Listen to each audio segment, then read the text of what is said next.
Hello. Hello. हाँ जी। हाँ तो सर भैया आप पवन दास बोल रहे हैं? हाँ जी। हाँ भैया मैं गुड़िया बोल रही हूँ मुंबई नाला सुपारा से। जी बोलिए।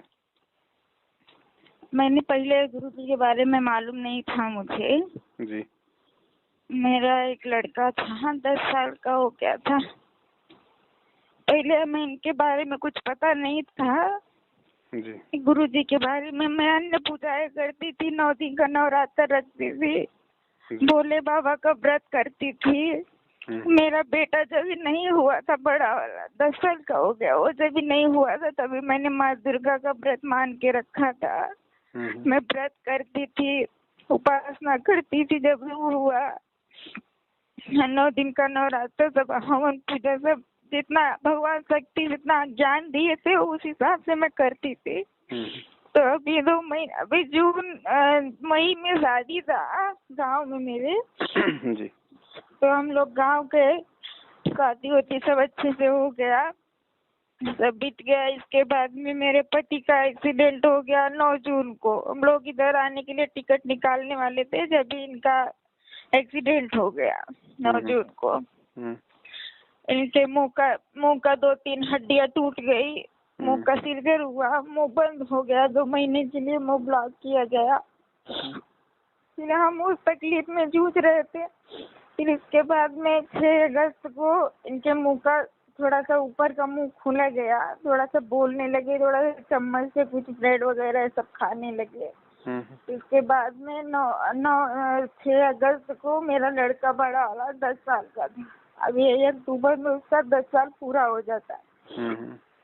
वो अचानक शाम को खाना खाया, खेला कूदा, सबसे बातचीत किया, बहुत अच्छा लड़का था। मैं कैसे आपको बताऊं?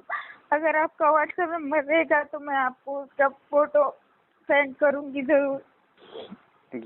तो फिर वो अचानक मेरे से बात किया, खा पी के तुरंत गिरा और तुरंत खत्म हो गया। अब कितनी तकलीफ आपको बताऊं भैया, समझ में नहीं कैसे बताऊं, क्या क्या बताऊं कि तकलीफें हल्की हो जाए।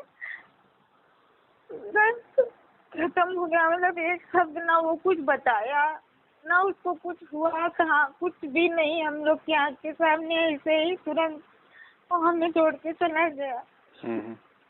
इसके बाद हमें फिर 2 महीने का फिर अंतिम संस्कार जो भी होता है गाँव में उसका हुआ। इसके बाद फिर हम लोग आ गए यहाँ। तो मैं ऐसे बैठी रहती हूँ, मोबाइल देखती रहती हूँ। बहुत सारे लोग, बहुत सारे वो क्या बोलते हैं, ईसाई लोग होते हैं ना, यीशु भगवान को पूजने वाले, बहुत सारे वीडियोस देखे हमने। उसमें बहुत सारे लोगों ने कि मुर्दे को जिंदा किया जाता है, भगवान से जो मांगो भगवान वापस दे देते हैं। फिर ऐसे देखते देखते हमें प्रभु संत रामपाल जी की वीडियो सामने आई। फिर हमने 2-3 दिन अनदेखा किया। इसके बाद फिर हमारे दिमाग में ऐसा हुआ कि मैं एक बार ये देखूं क्या है सही क्या गलत है। फिर हमने देखना चालू किया। फिर तो उसी दिन से मैंने गुरुजी का सत्संग सुनने लगी। जब भी मुझे टाइम मिलता है, सुबह शाम दोपहर में, शाम से जब फ्री होती हूँ तो बस सत्संग में लगी रहती हूँ। गुरुजी की अनेक वीडियो जितनी दिखती है, जितना मेरे मन में होता है उतना मैं देखती हूँ। इसके बाद मुझे क्या हुआ कि कबीर साहिब ही सत्य भगवान है, बाकी सब लोग झूठे, हम लोग की तरह इंसान है। जब कोई सहारा नहीं किया, कोई मदद नहीं किया तो सब हम लोग के जैसे इंसान है। लेकिन सत्य भगवान कबीर दास जी, मैंने उधर 2-3 दिन बहुत ध्यान से देखा, बहुत ऐसे मतलब हमेशा ध्यान में मेरे दिमाग में यही चलता रहा कि जब भगवान सत्य धरती पे है तो हमारा भी रक्षा करेंगे, मेरा बेटा वापस देंगे मुझे। जब वो मुर्दे को जिंदा करते हैं तो मेरा बेटा वापस देंगे। फिर मेरे दिमाग में फिर मुझे 2 दिन सपना आया। रात को सोई थी ऐसे, एक दिन ऐसे बहुत 12-1 बजे रात तक ऐसे देखती रह गई गुरु जी का सत्संग। फिर रात को सोई थी तो मुझे स्वप्न में आ गया कि ऐसा मेरे घर में एक खिड़की है, खिड़की से मैं बाहर निकल रही हूँ तो देख रही हूँ 2 आदमी हैं, सर पे कुछ लिए हुए है, वो सफेद जैसे भगवान जी पहनते हैं, उनका जो पहना हुआ है वही से 2 आदमी हैं, सर पे कुछ लिए हुए आ रहे, तो मैंने डर के भागी। मैं बोली पता नहीं कौन भूत प्रेत ऐसा करके, डर से भागी अंदर। फिर उस दिन सुबह दोपहर को मैं काम धंधा करके फ्री हुई, थोड़ी देर सत्संग सुनी, फिर मुझे नींद आ गई, फिर मैंने मोबाइल बंद करके सो गई। फिर इसके बाद में वही सपना मुझे फिर दिख रहा है कि संत रामपाल जी भगवान है कि कौन है मुझे ये नहीं पता, लेकिन वैसे कपड़ा पहने 2 जन आ रहे। फिर मैंने देख के फिर मैं खिड़की बंद करके अंदर आ गई कि पता नहीं कौन है, मुझे डर सा लगा कि पता नहीं कौन है। फिर उस दिन से मैं 2 दिन अनदेखा थी, मैंने ध्यान नहीं दिया 2 दिन। फिर मैं कुछ और वीडियो देखने लगी और बहुत सारे वीडियोस आते हैं भगवान के नाम से, फिर मैं 2 दिन उनको देखी। फिर इसके बाद में फिर मुझे वो सपना अपने सब बंद हो गया। फिर इसके बाद में मेरे दिमाग से फिर चलने लगा कि मैं भगवान संत रामपाल जी ही भगवान है, बाकी और कोई नहीं, सब झूठ। मैंने फोन किया और यीशु भगवान के पुजारी को मैंने 2-3 बार फोन किया, उनको ऐसे से आपसे बात कर रही हूँ। मैंने उनको ये सब बातें बताई, जब आप में इतनी शक्ति है मेरे ऊपर भी तो दया करो। मेरा कोई सहारा नहीं है, मेरा पति है वो भी बीमार है, बीमार मतलब अभी काम भी से जाने लगे, दवाइयाँ चल रही है उनकी। तो लोग ने बोला कि जो मुर्दे हो जाते हैं, जो मर जाते हैं वो वापस नहीं आते। फिर मुझे फिर से वही तकलीफ चालू हो गई कि फिर से मैंने निराश हो गई कि अभी कुछ नहीं होने वाला। फिर मैंने रामपाल भगवान जी का वीडियो देखने लगी, तो मैंने फिर आपका वीडियो देखा। अब 2-3 दिन 4 दिन से लगातार मैं आपका वीडियो लगातार देखती हूँ। तो मैंने नंबर निकाला, मैं बोली मैं आपसे एक बार बात करती हूँ। जी जी, देखो बहन, बात ऐसी है, अगर संत रामपाल जी महाराज जी को आप भगवान मानती हो, परमात्मा मानती हो, वे तो खैर है ही परमात्मा। तो परमात्मा तो बहन जी कुछ भी कर सकता है। परमात्मा तो मुर्दे को जिंदा कर सकता है। परमात्मा उसी आत्मा को आपके परिवार में जन्म दे के दोबारा भेज सकता है। परमात्मा तो कुछ भी कर सकता है बहन। भैया मैं आपको कैसे बताऊं, आप एक बहन की समझ रहे हो ना मुझे। मैं आपकी एक बहन हूँ, आप मेरे भाई हो, मेरा एक ही भाई है, मैं 5 बहन हूँ। जी जी, मुझे अपनी बहनों में बड़े भाइयों में बड़ी हूँ। कोई बात नहीं। देखो बहन, ऐसा पहले तो थोड़ा सा आप जो है मतलब देखो, जो हो गया तो हो गया बहन, ठीक है। उसको तो देखो, ना आप कुछ कर सकती ना मैं कुछ कर सकता, करने वाला वो तो परमात्मा है। हर आत्मा का देखो बहन अपना संस्कार है। अब इस जन्म में वो आपका बेटा था, लेकिन मान लो पता नहीं वो पिछले जन्म में कौन था, कौन सी आत्मा थी, उसने कितने अच्छे बुरे कर्म किए हुए थे। देखो उसी आधार से सबका जीवन जो है वो निर्धारित होता है, जब तक हम भगवान की शरण में नहीं आते। तो जो होना था वो तो हो गया बहन, उस पे तो आंसू बहाने की या उस पे ठीक है बहन जी। अब होता है बहन, हम जीव हैं भाई, जब अपने परिवार से कोई सदस्य जब हमसे बिछुड़ता है तो दुख तो बहन जी होता ही है, चाहे कोई जीव हो। चाहे जब एक जानवर का बच्चा मर जाता है तो वो भी 5-7 दिन तो बेचारा उदास रहता है। हम तो जीव हैं, हम तो भाई इंसान हैं। लेकिन थोड़ा सा शांत, थोड़ा सा मतलब धैर्य रखो, और जो भी बात है थोड़ा एक मतलब आराम से बताओ, फिर आगे कोई रास्ता निकलेगा परमात्मा के दया से। भगवान है बहन जी धरती पे, हम उनके सत्संग सुनेंगे, हम उनकी शरण में आएंगे, परमात्मा दया करेगा। जब ज्ञान होगा तो हमें रिश्ते नातों की सच्चाई भी हमारे को समझ में आएगी, तभी तो ये मोह हमारा हटेगा। भाई आपके साथ जैसे बहन जी पहली बार तो हुआ नहीं है। अब ये तो पता नहीं दुनिया में, ये तो जब से सृष्टि चल रही है तब से ये तो हर किसी के परिवार में कोई न कोई जाता ही है बहन जी। भाई कोई जो है 10 साल की उम्र में चला गया, कोई 50 साल की उम्र में चला गया, कोई 80 साल की उम्र में चला गया। जाना तो सबने बहन जी, कल को आपके और बच्चा हो जाएगा, एक दिन वो भी जाएगा, है कि नहीं। जाना तो यहाँ पे बहन जी, यहाँ पे सबने है। तो ये चीजें हमारे को थोड़ा ज्ञान से ही हमारे को आएंगे समझ में।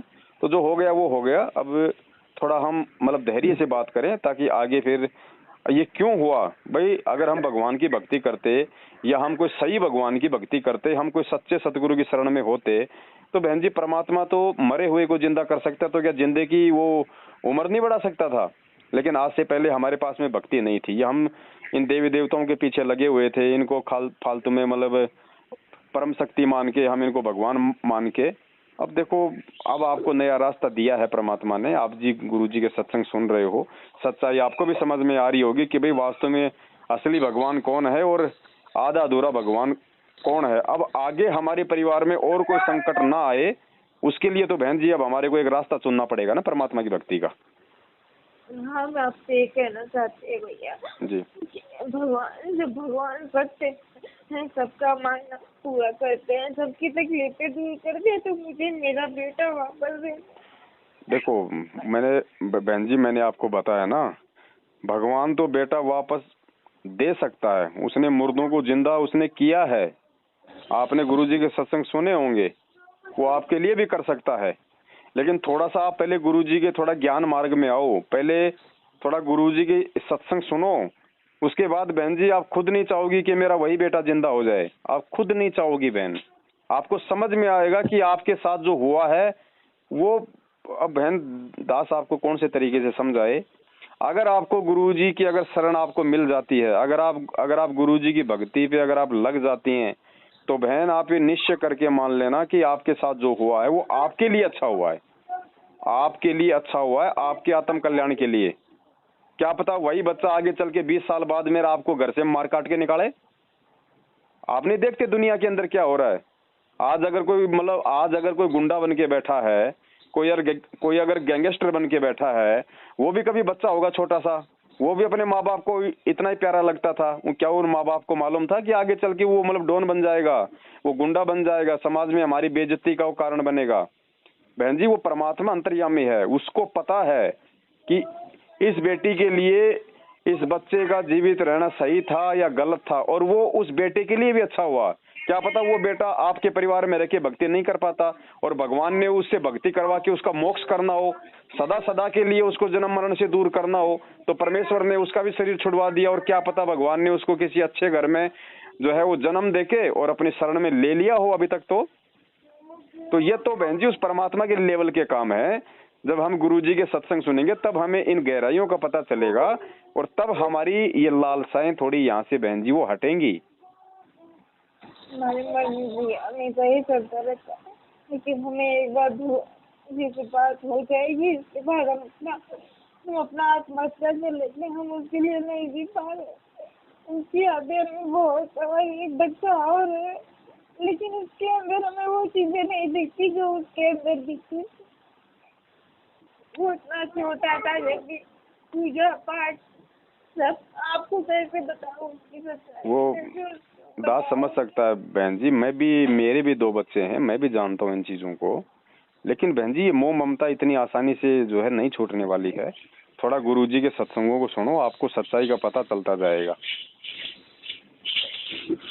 अगर भगवान आपके लिए कर देगा, मान लीजिए चलो भगवान ने आपके लिए, आपका बेटा परमात्मा ने गुरुजी ने आपका बेटा जीवित कर दिया, वापस ले आए गुरुजी हैं, और जब लोगों को मालूम पड़ेगा तो पूरी दुनिया फिर अपना कोई तो अपना दादा वापस मांगेगा, कोई अपना बाप वापस मांगेगा, कोई अपनी पत्नी वापस मांगेगा, और नहीं देगा तो फिर उस भगवान को फिर पड़ेंगी गालियां। तो परमात्मा ऐसे अपना विधान नहीं तोड़ता है बहन जी।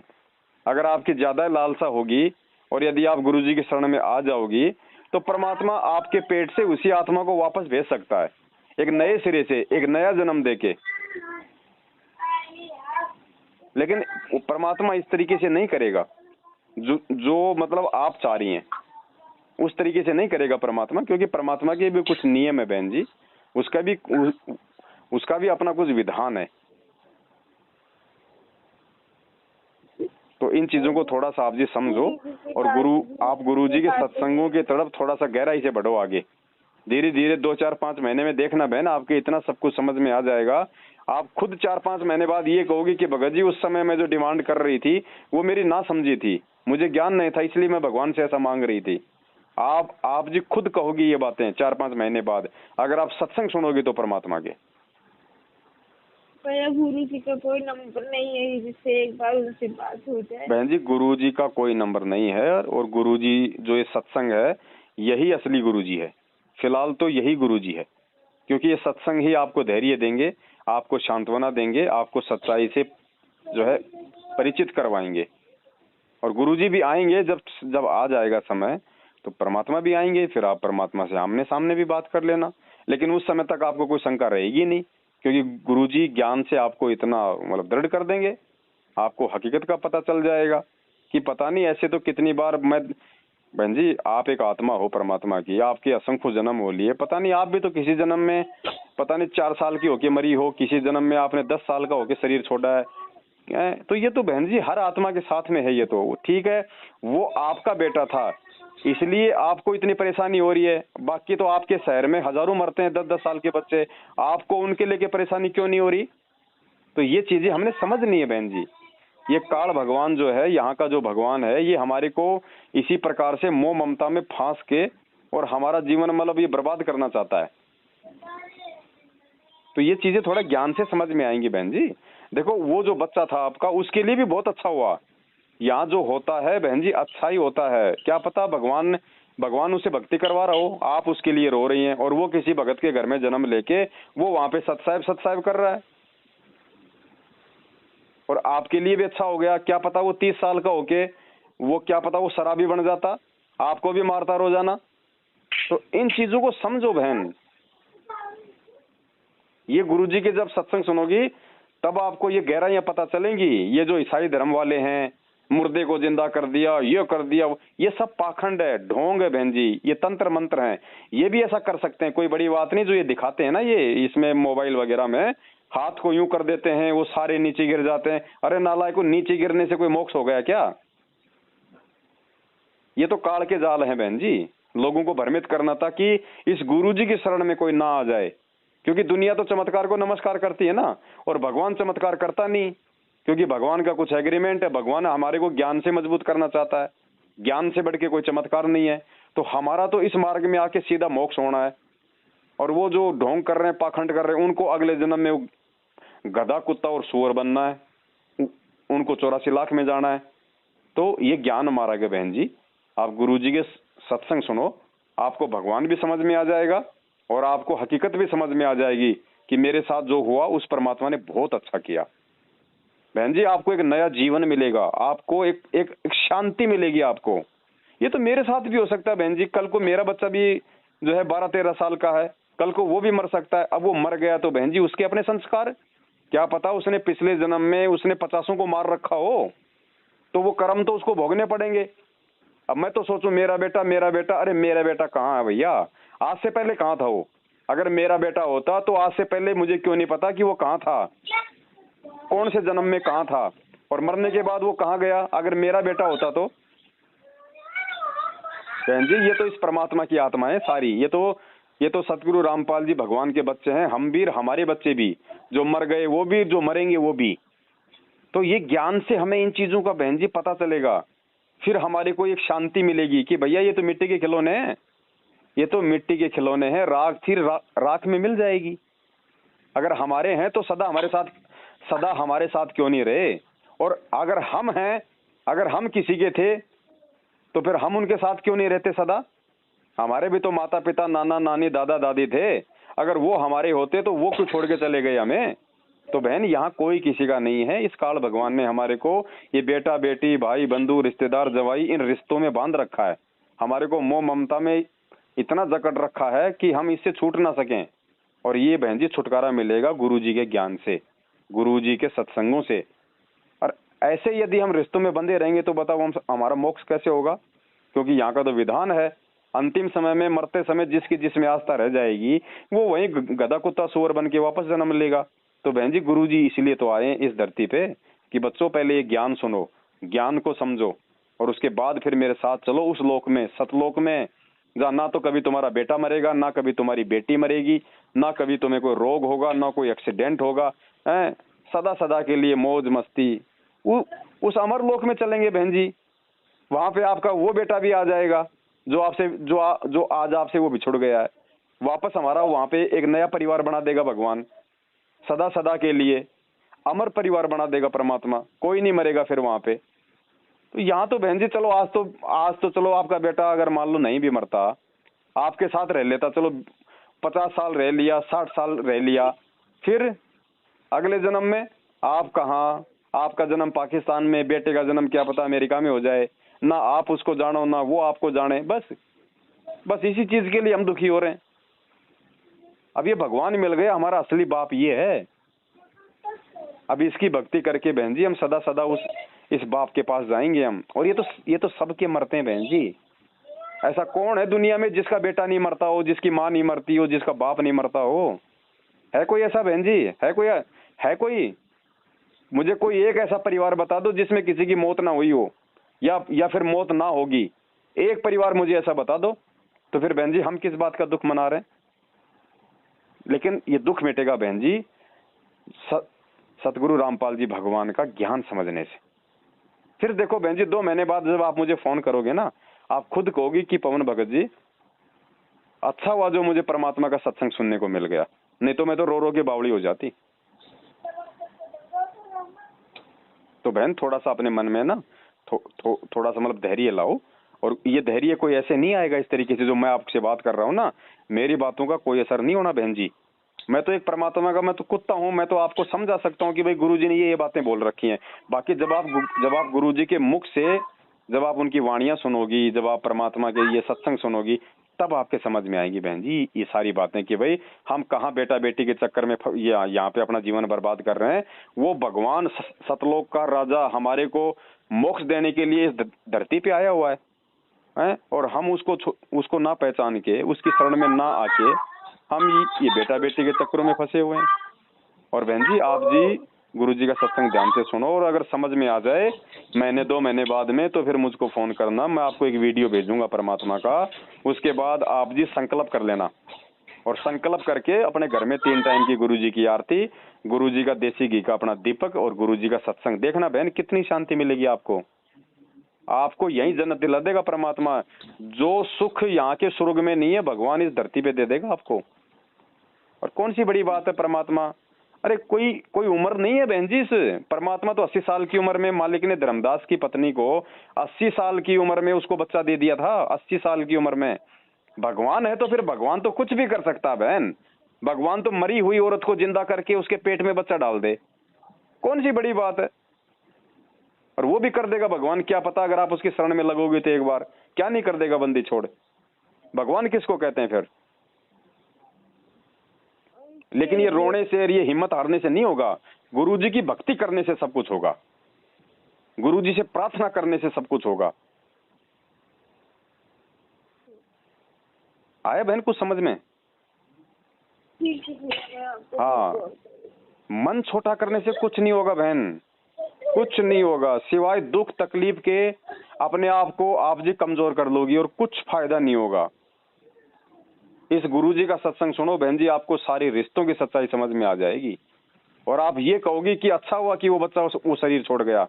क्या पता मेरे साथ रहता तो वो भी बेचारा अपना मोक्ष नहीं करवा पाता। कम से कम अब परमात्मा उसको देखो, अगर आपको गुरुजी का सत्संग सुनने को मिल रहा है ना, तो जाहिर सी बात है कि भगवान ने आपके बच्चे पे भी दया की है, बहुत बड़ी मेहर की है परमात्मा ने आपके बेटे पे। और अब तक तो भगवान ने किसी भगत के घर में जन्म देके उसकी भक्ति शुरू करवा दी होगी। तो आपके बेटे का भी भला, और इधर भगवान ने अब आपको अपने शरण में लेकर आपका भी परमात्मा भला कर देगा। बताओ बहन जी, आपके तो दोनों हाथों में लड्डू आ गए। और किसी के चक्कर में मत पड़ो बहन। ये देवी देवता ये भी अपने स्तर के भगवान हैं, लेकिन इनसे हमारा वो काम नहीं होना जो काम हमारा इस कलयुग में आके जो बिगड़ चुका है। हमारे जो पाप कर्म है उनको ये नहीं मेट सकते। हमारा मोक्ष ये देवी देवता नहीं कर सकते, ब्रह्मा विष्णु महेश, ये देवी दुर्गा शंकर महादेव नहीं कर सकते। अब तो इनके रोग नहीं कटेंगे, वो समय आ गया। अब तो ब्रह्मा विष्णु महेश के भी रोग नहीं कटेंगे। ये भी उस भगवान के आगे प्रार्थना करते हैं जब इन पे संकट आता है। तो क्यों ना हम डायरेक्ट उसी भगवान से प्रार्थना कर लें जो आज धरती पे संत रामपाल जी भगवान के रूप में आया हुआ है। और देखो बहन, सौभाग्य आपका, 8.5 अरब की जनसंख्या है इस दुनिया की, और भगवान ने देखो कैसे आपको पकड़ लिया, कैसे भगवान ने आप तक मोबाइल के माध्यम से अपने सत्संग पहुंचा दिए, और आप उनके सत्संग भी सुनने लग गई। बहन जी, आपसे अच्छी आत्मा और कौन हो सकती है? ये भगवान की दया है आपके ऊपर। इस दया को बहन जी आप जी बरकरार रखो, किसी के चक्करों में मत पड़ो। ये सत्संग सुन लो आप गुरुजी के 2 महीने। आप अपने भाई की बात मान लो। दास आपसे प्रार्थना करता है हाथ जोड़ के, 2 महीने किसी की मत सुनो। आप गुरुजी के सत्संग सुनो बड़े ध्यान से। जो सृष्टि रचना होती है आप उसको सुनो 3, 4, 5 बार ध्यान से। आज मेरा दिल प्रफुल्ल हो गया। आपने जो ये कह दिया कि आप भाई की बात मान लो। मैं भाइयों से बहुत प्यार करती हूँ। मैं छोटी थी तभी मुझे भाई नहीं था, जब मेरी शादी हुई तभी मेरे को भाई हुआ। अरे भाई के साथ भी रचना, मेरे भाई का भी प्यार नहीं मिला मुझे। जब भाई बोलने डोलने लाया हुआ जब तक मैं ससुराल में हो गई, जब भी भगवान ने 3 साल बच्चे नहीं दिए, उसके बाद वो हुआ, फिर वो हुआ, बड़ा हुआ, उसके साथ जीना खाना चलना फिरना सीखी, जब भी मुझे सब दुख तकलीफ दूर हुई। फिर जब भी उसके साथ मैंने अच्छा फील करने लगा कि अभी मेरा बच्चा सब कुछ है, जब मैं उसके साथ जीने की कोशिश की तो भगवान ने उसको ही छीन लिया। ये आपकी बहन बहुत तकलीफ सही है भैया, कितनी तकलीफ आपको बताओ, बहुत तकलीफ सही। कोई बात नहीं बहन जी, अभी अब देखो सारी तकलीफें हरने के लिए परमात्मा आ गया है।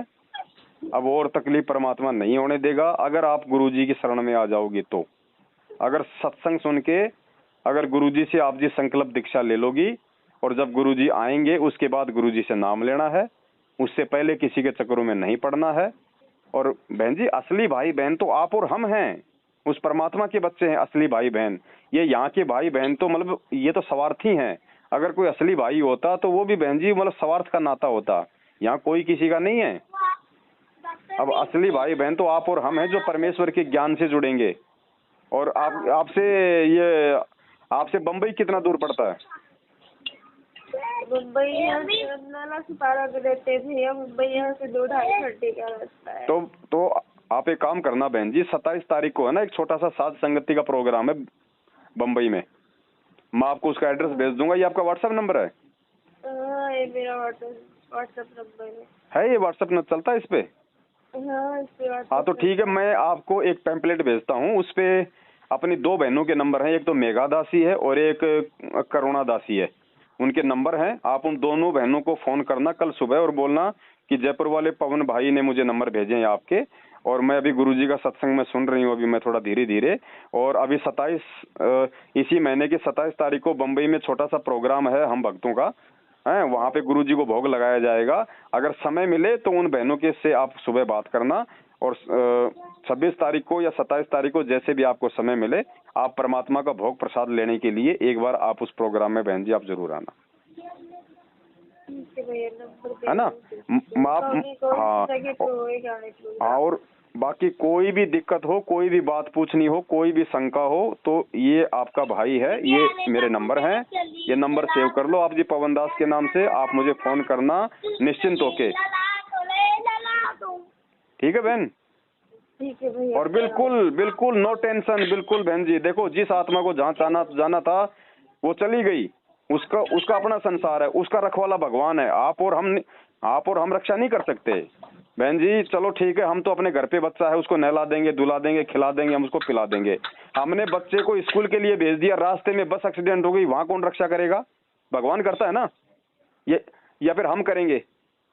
हम तो अपनी खुद की रक्षा नहीं कर सकते भाई, हम बच्चों की हम क्या रक्षा करेंगे?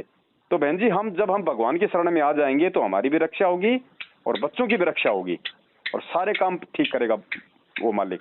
तो मैं आपको वो पैम्पलेट भेज रहा हूँ, आप सुबह उन बहनों से संपर्क करना, है ना? और मालिक की चर्चा करना, आपका धीरे धीरे परमात्मा सारा दुख सारा बोझ हल्का कर देगा।